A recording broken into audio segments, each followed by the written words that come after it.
Are we ready? We ready to go? Okay. All right. Hi, everybody. I'm Gina Warden. I am on the Cache County Council, and today we're going to talk about landscaping techniques to help keep your home and property safe in the event of a wildland fire. I'd like to introduce Ken Mathys, and Ken is our Cache County Fire Warden, and we're excited to have him give us his knowledge and appreciate him doing this for us. And so without further ado, I will turn over to him. Thank you, Ken. Thanks, Gina. Like Gina says, I'm the Cache County Fire Warden. I work for the state of Utah Forestry, Fire, and State Lands, and I've got a pretty good extensive background in fire. I've been in fire for about 26 years, so she's asked me to touch on some Firewise landscaping and some things we can do around our homes and structures that not necessarily straight in the forest or in the woods, but in the wildland urban interface projects. And we'll go through some things on creative fire, creating a Firewise landscape, preventing home ignitions, and creating a defensible space around your home, and Firewise plants to consider if you're re-landscaping or the native vegetation that you've got, what we can do with that. So Firewise landscape planning. There's a couple examples right there on the screen. The one on the bottom right was saved due to the landscape decisions that they made and the maintenance that they have done during a wildland fire that came through that area. You can see the grass is green, the structure's still standing, and in the upper left you can still see the trees. They don't look like they've been burned too much, but every structure in that picture has been burned down to the foundation. And this is due to not the wildfire itself, but the product of embers and possibly poor building construction that caught these homes on fire. So once it goes from a wildfire into structures like this, it becomes an urban fire. And this is where the destruction comes from. So hopefully with today's information, we can eliminate some of those areas within Cache County. Okay, advancing wildfires. This is just a small example. A fire up on the hillside that's moving downward. You can see the advancing flame front leaning in towards the next set of trees. And as products of combustion burn through shrubs and trees, there's always embers popping off. So depending how far those fire brands go, depends on the winds that are associated with that fire and the distance that they will go.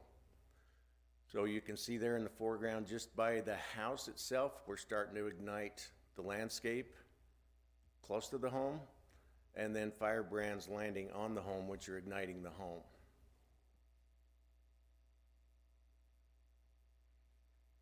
This is quite a bit different and a lot more dangerous situation than the previous one we looked at.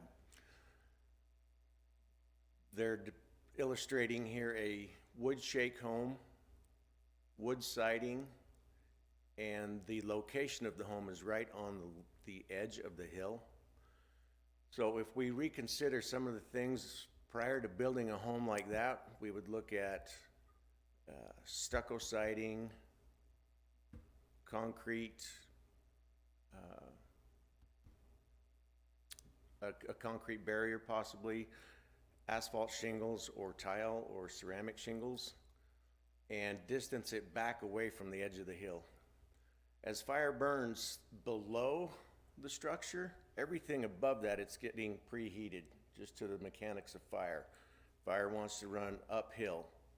So as that starts crowning into those trees, the intense of the fire is so much more that we're creating a lot of heat working up that way. Another item to point out is that overhang, that deep overhang, that is the roofed edge. And what that does is trap those embers. And that's where we can get a lot of home ignitions. And we'll go into that in just a little bit more. Safer idea might be move the structure back away from the edge of the hillside. And here we talked about changing the construction type of the home, fire resistant roofs, stucco siding. There's the concrete wall. Great idea, that'll help stop the advancing fire. In conjunction with that, the fuel reduction on that lower side of the hill is going to be really what's key in saving a structure like this. So they've reduced the fuel load down off the side of the hill. The shrubs are spaced out. The trees have been thinned out, so there's not a heavy fuel load there.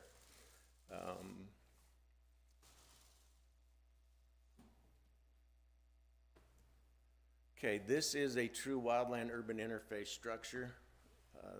This is not necessarily in Cache County, but we do have structures like this within Cache County, not necessarily within the borders of the valley bottom, but cabins up in Logan Canyon, Scare Canyon, Blacksmith Fork. There is a lot of structures up in the wooded area. So how do you save something like that?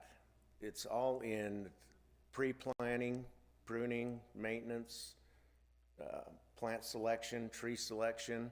Something like this that is built in the natural setting might be that we've got to thin out some of those trees. And I'll get into thinning sections and distances here in just a little bit. But you can see they've done a fairly good job as far as the ground fire fuels. They've cleaned up the pine needles, pine cones, and a lot of that ground fuel.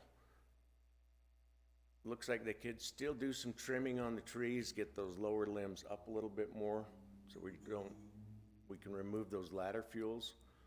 But ultimately we'd need to start taking out some of those trees around that structure in an event to have it a little more salvageable.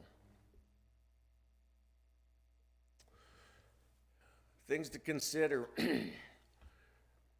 Firewood around structures. When it gets cold and snowy, we don't want to walk 40 yards out to get firewood. So while we cut it, we put it where we're going to need it when we want it when it gets cold and snowy. Things we need to consider is not when we're going to need it when it's cold and snowy, but what we can do with it during fire season. So removing that fuel from the edge of the house is going to be a huge lifesaver. As fire brands and wind kicks up ashes and fire embers going, this is a terrible spot. We get embers in this and they start smoking, takes a little while, and then that whole structure's on fire. So we want to remove those types of fuel loads away from the structure and eliminate that possibility. And this goes for lawn furniture, mowers, construction material, anything from around the structure that's going to be able to trap fire brands and embers.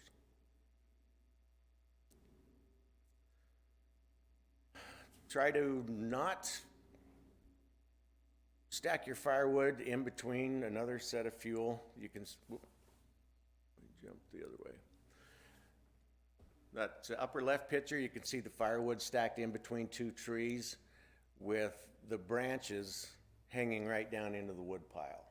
So if that wood pile catches fire, it's going to carry into that tree and up into the canopy of the tree, and then we've got a worse situation for fire brands moving towards the house. So try to keep your firewood stacked away from trees like that. The bottom picture, you can see that's a bunch of construction waste, but still very flammable and not in a good position. Keep your firewood downhill away from your home.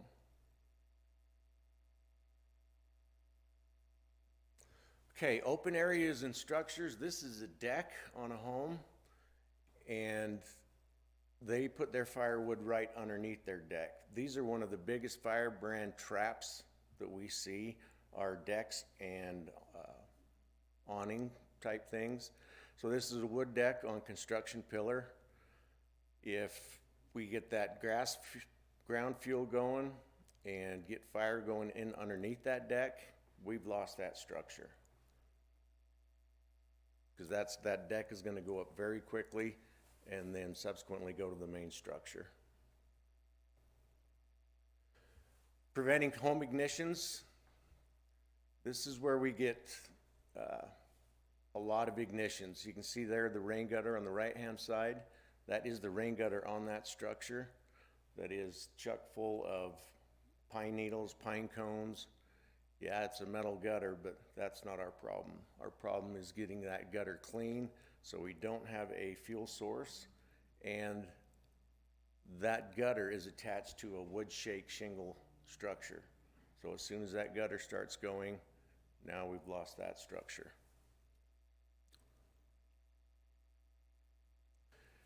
Again, on home ignitions, I don't believe this is the same roof, but it's highly possible.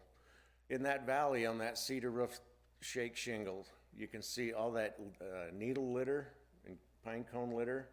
That is just kindling, that fine fuel. We've got to get that stuff cleaned off. You can see the trees in the background. With the amount of litter that's on that roof, I'm guessing that there's a lot of trees right around the structure that need to be taken care of, either thinned out or removed, just by the amount of material that's actually on the roof.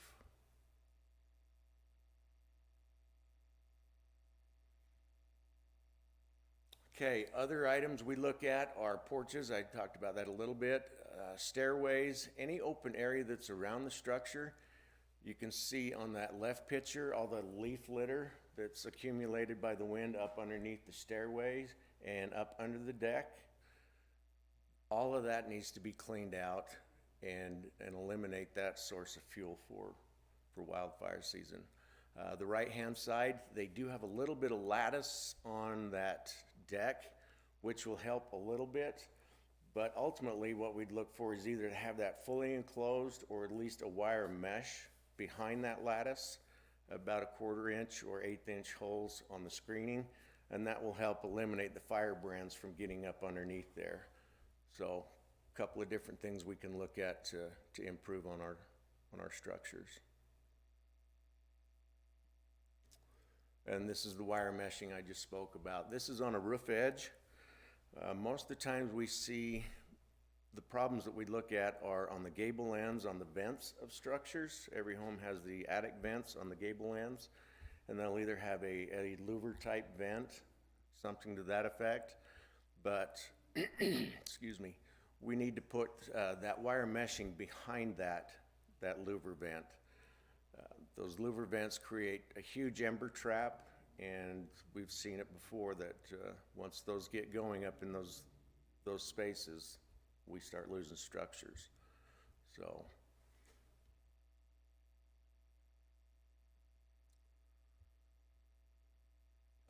boxing in the eaves and the undersides of roofs, solid soffit is absolutely probably the best way to stop firebrands from getting up into those void spaces and eliminating that for home ignitions. Okay, fuel tanks and propane. Unincorporated county and up in the wildland urban interface, up the canyons, Blacksmith Fork, Logan Canyon, they are all propane cabins, homes.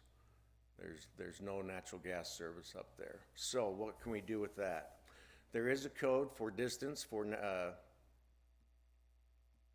propane tanks from structures. I don't know that distance right offhand, but it's in the Cache County Fire Code. But what we're looking at here is to reduce the fuel load around those tanks. We shouldn't have anything within 10 feet of that tank. We don't want to have a secondary explosion to a wildland fire, because when we come in and assess a home during a fire, we don't want to miss something like that because it's tucked in back behind the trees. So clean up around your fuel tanks and make them known and accessible, and eliminate the fire activity around those during a flame front. Okay, things we can do to help prevent home ignitions. So, excuse me, right around the home, the foundation, we all love to have our plants and our growies right up against the house, cover up the foundation, take things up, and make it look nice. Things we can do is maybe use a little more gravel or rock type material for the ground, and our spacing and shrub choice for around the foundation will extremely help with reducing home ignitions from a flame front. And we'll talk about a couple of different zones here in just a second in incorporating this type of landscape. Okay, zone 1. This is the defensible space that probably most of you have heard of the term defensible space. This is what we look at as far as firefighters when we do a rapid assessment of a home during a fire. Does it have defensible space? Does it have something that we can work with quickly in the event of a fire emergency? So that first 30 feet from the structure itself is zone 1.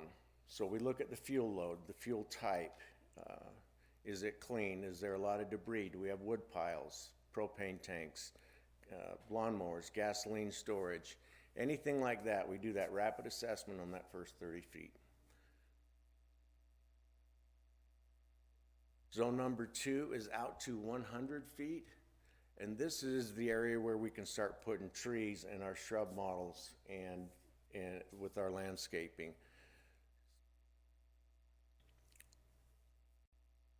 We want to take down the high density fuels and create a lower density fuel section at that 100-foot mark. So if we've got a huge clump of maple trees, maybe we could thin that out to 10 or 20 and have the spacing a little bit broader than that tight clump.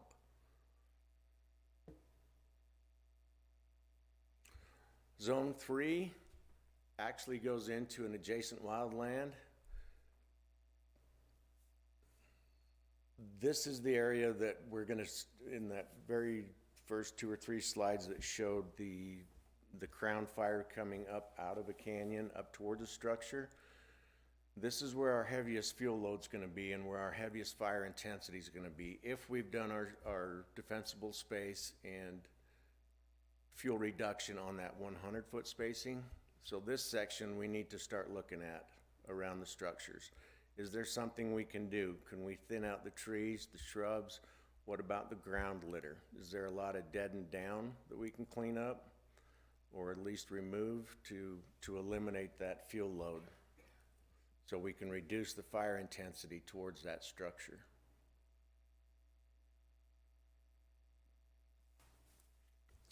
So once we get everything the way we wanted, our 30 and our 100-foot and out to the adjacent wildland structure or the interface, we get it the way we want it. We've got it landscaped. We've put in what we want. Now we've got to do the maintenance on it because things are going to grow and we don't want to get back into this scenario where we've got all this heavy fuel load back up against the structure. So maintaining and removing large masses next to the home, creating that 30-foot space.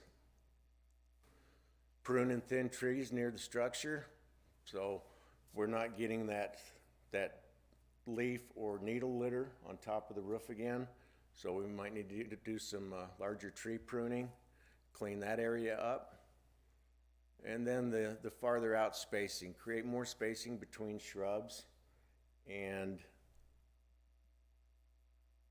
eliminate some of that heavier fuel load. So once we've decided what we want to plant, we need to stay up on top of the maintenance as well. So, okay, removing ladder fuels. We talked a little bit about that throughout this presentation. Ladder fuels are the branches on trees and shrubs that are right next to the ground or just shortly off the ground. So what we recommend is up to 6 feet. I'm about 6 foot. So all those branches on your trees adjacent to your home or your structures, we want those those branches up to about 6 feet. That reduces the chance of a ground fire coming through and igniting those lower level branches and taking it up the tree. So if we can eliminate some of the ladder fuels, that will help reduce the intensity of the fire. A lot of homes will withstand a ground fire flame front. But once we incorporate the larger fuels and the heavier fuels, our fire intensity goes up dramatically.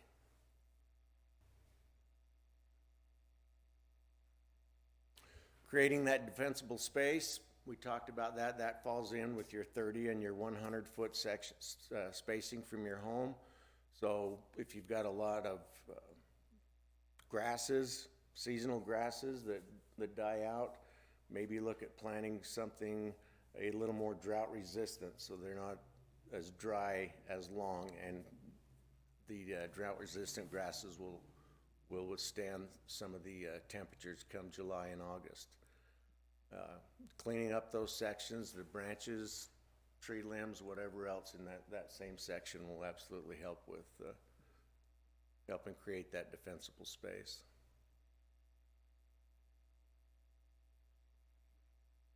There again, pruning trees up. This is a very well landscaped backyard. You can see the tree spacing is very good. Shrub spacing as well, and even the smaller shrubs and some of the grasses haven't come in yet, but that is good shrub and tree spacing to help create that defensible space. And how far apart should you plant trees and shrubs? I have a couple of brochures over there, and depending on the type of stuff you're going to plant, it gives some specifications as far as trees, shrubs, and that type of thing, and we can go over that here in just in a bit. All of this information I'm going through right now is in that pamphlet, so you'll see the same, quite a few of the same slides again. Plant selection. No plant is fireproof. Giving enough fire, anything will burn. But what we're after is the drought resistant and the trees and shrubs that don't retain oils. We want the ones that retain moisture, not oil. So we're surrounded by juniper trees, cedars. They are chock full of oil. They blow up when they burn. So those type of things we're looking at changing from around our structures. What we're looking for is tissue that contains more moisture, especially during the fire season. So those are your drought resistant plants and shrubs and grasses. And there we talked about the volatile oils. We want to choose plants and shrubs that don't have those oils in them.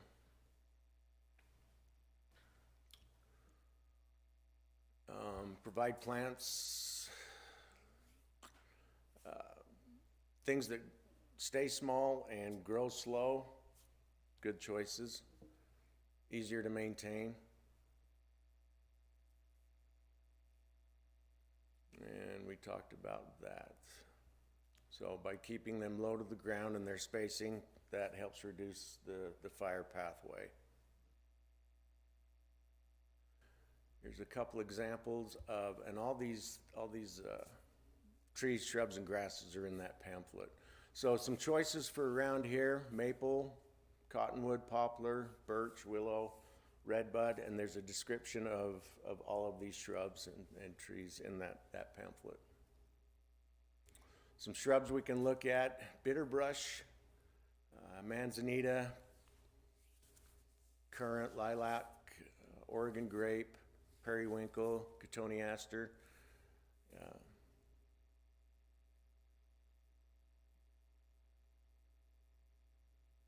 Grasses, pretty much everybody in this area uses a Kentucky blue or a mixed Kentucky blue.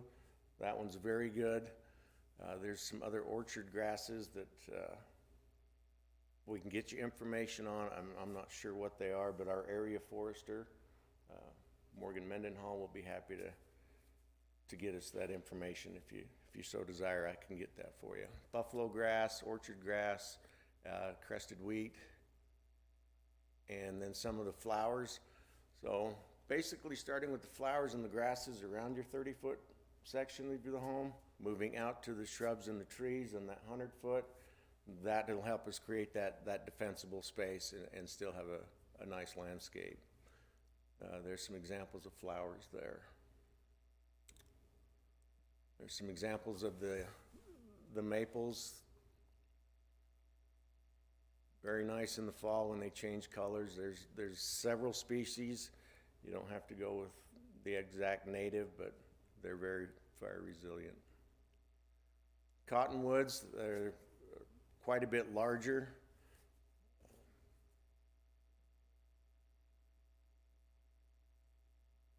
And there's the California rosebud.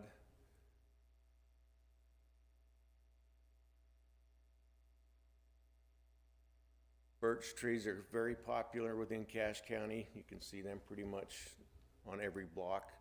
Very good tree. Try to find the ones that are borer resistant. That means that some of the birch trees are more susceptible to borer bugs. If we get borer bugs in it, then our trees are dying. And so try and find that species that is borer resistant. Willow's another large tree. There's a bunch of them in Logan. A lot of work in the fall. Manzanita, very pretty brush. Takes little pruning, grows in poor soils. I've actually planted some of this in my residence, and it's real rocky, and it does very well. Skunk brush, plant it for its beauty, not its name.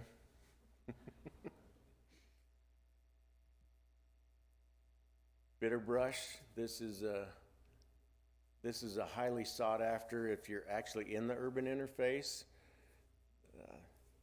Careful with planting too much of it because deer and elk love bitter brush.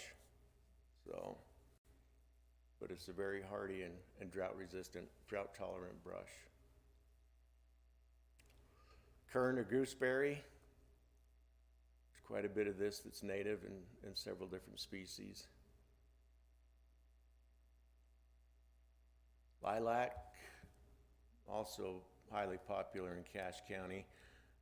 That's one that you're going to do a fair amount of maintenance on because of the grow and die cycle of the lilac stems. You've got to make sure you get that dead stuff cleaned out every fall or every spring prior to fire season. Oregon grape is another one. This one's stays green. It's very low growing, so your height on the shrub isn't very much. Periwinkle, Vinca minor. This is another one that's very prevalent in Cache County. Cotoneaster. Okay, there's some of the grasses. The Kentucky blue we're familiar with. The orchard grass, so if you've got Kentucky blue on your 30-foot to 100-foot spacing around your house, maybe you transition into an orchard grass or the crested wheat, something to that effect, and take out some of that fine fuel load. Some of these that are more drought resistant, they're more drought resistant. They can stay greener with less water and help reduce the fuel load during fire season. And there's a couple examples of the suggested flowers.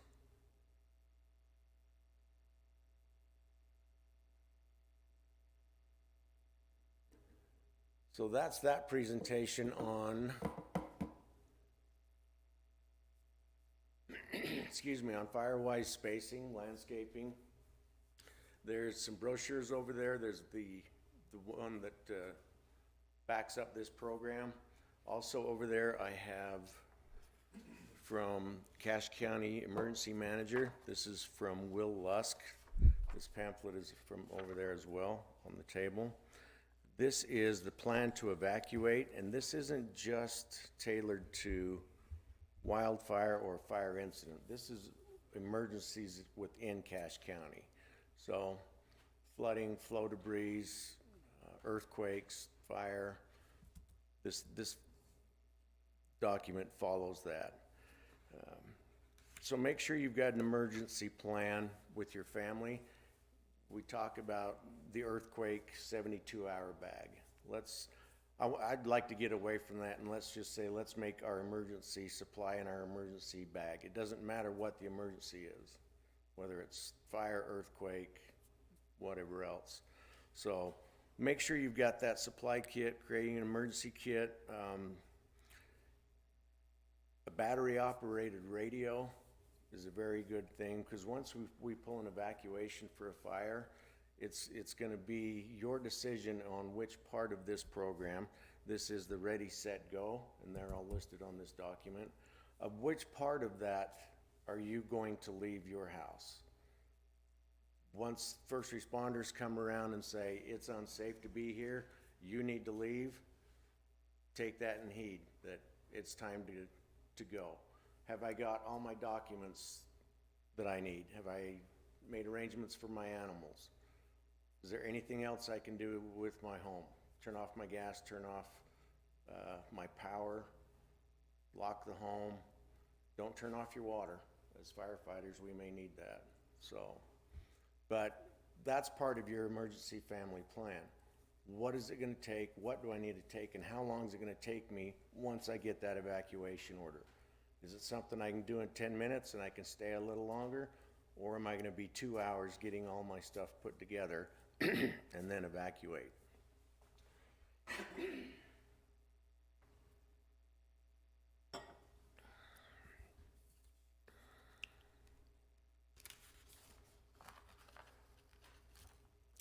So during an evacuation, make sure you follow first responders' directions. The route you take to and from your home may not be the route you take for your evacuation. So drive different routes to your home so you know how many different accesses you have to your home, because you may be using one of them for your evacuation. And it's going to be very difficult if we've got a bunch of fire and emergency apparatus coming in on the main road that everybody else is trying to get out of. So the earlier evacuation, the better it is for the residents, and absolutely better for first responders, because we don't have that gridlock and create a problem there.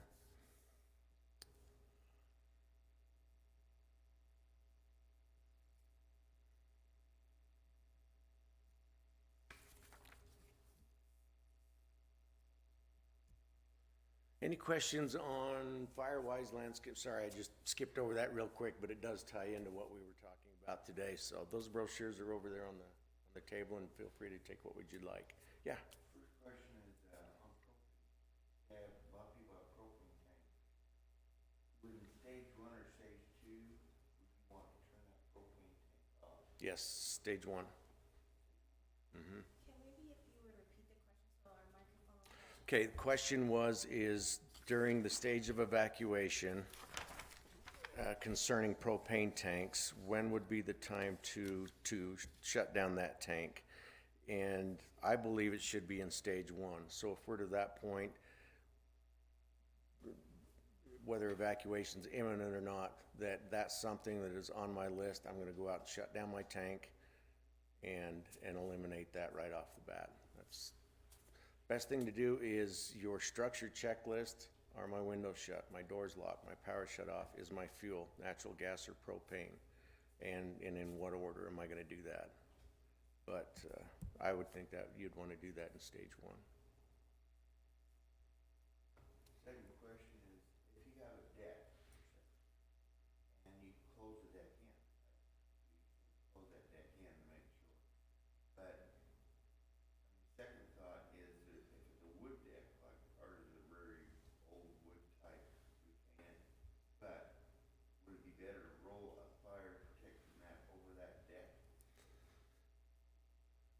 to prevent embers coming in from the top of the deck.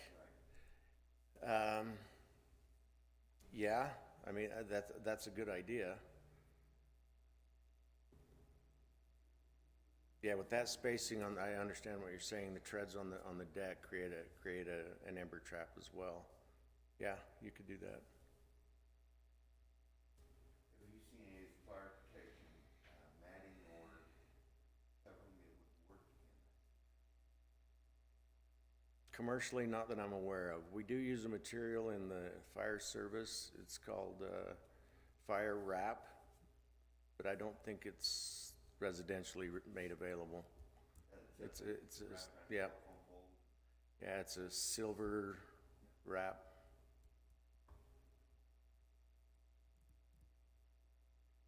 Fire. Yeah, it's You probably get it from a vendor somewhere. we get it when we order it on a fire, but I don't know if it's commercially available for residential use. It's not cheap, I know that. So, Neither's your house. no, true fact, so. Thank you very much for having me.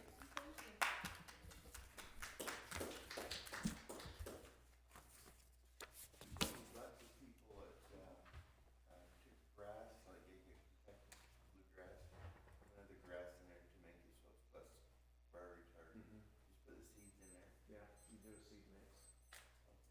Make sure that you get the handouts sent out if you're interested in that. We'll give you some more information as well. Thank you very much for being here, Ted.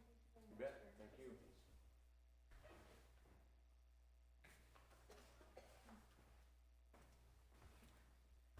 Yeah, we did cabin afloat canyon we were worried about. There's about 5 or 6.